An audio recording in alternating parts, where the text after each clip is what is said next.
नमस्कार विद्यार्थी मित्रांनो, बघा स्कॉलरशिप 5वी 7वी 8वी या विद्यार्थ्यांसाठी हा महत्वपूर्ण व्हिडिओ आहे. याच्यामध्ये आपण काय बघणार आहोत बघा, दिलेला प्रश्न जो आहे त्याच्यामध्ये जी संकल्पना वापरली ती समजून घेण्याचा प्रयत्न करणार आहेत. बघा आधी प्रश्न वाचूया.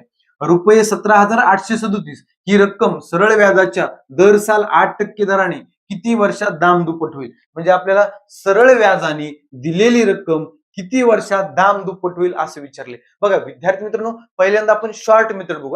काय म्हणते, सरळ व्याजाच्या दर साल 8% दराने किती वर्षात दाम-दुप्पट होईल? दाम-दुप्पट म्हणजे काय? जेवढं मुद्दल होतं तेवढंच व्याज व्हायला पाहिजे.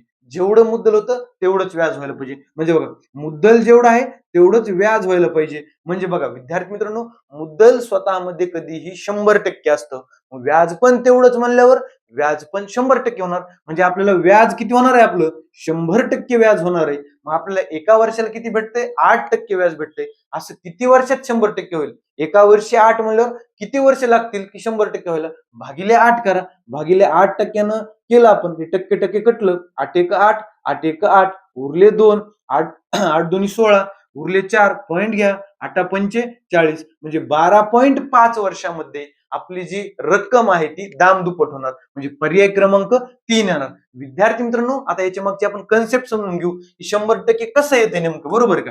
हे झालं आपण लॉजिकनं. बघा आता सरळ व्याजाचं तुम्हाला सूत्र माहिती आहे. बघा सरळ व्याजाचं सूत्र काय असतं बघा, simple interest is equal to principal into rate into time upon 100.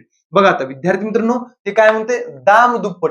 दाम दुप्पट म्हणजे जेवढं प्रिन्सिपल आहे तेवढंच व्याज व्हायला पाहिजे. म्हणजे बघा आता याच्यामध्ये काय येणार, सिंपल इंटरेस्ट पण किती येणार, प्रिन्सिपल एवढाच येणार. म्हणजे 17,837, प्रिन्सिपल पण तेच आहे 17,837, गुणिले रेट किती आहे 8%, टाइम तर आपल्याला काढायचा आहे, छेदस्थानी 100. तर बघा विद्यार्थी मित्रांनो, इथं कोणतंही मुद्दल असतं, कोणतीही रक्कम दिली असती किंवा रक्कमही दिली नसती तर हे कटूनच जाणार होतं ना. 17,837 ला 17,837 काटणारच होतं. म्हणजे दिलं असतं नसतं दिलं तरी काही फरक पडत नव्हता. आता राहिलं काय बघा, टी बरोबर हे 8 छेदामध्ये इकडं अंशामध्ये येणार आणि 8 इकडं अंशामध्ये छेदामध्ये येणार.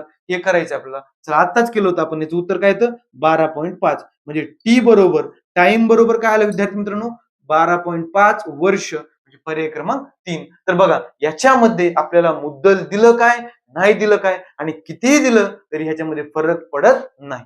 धन्यवाद.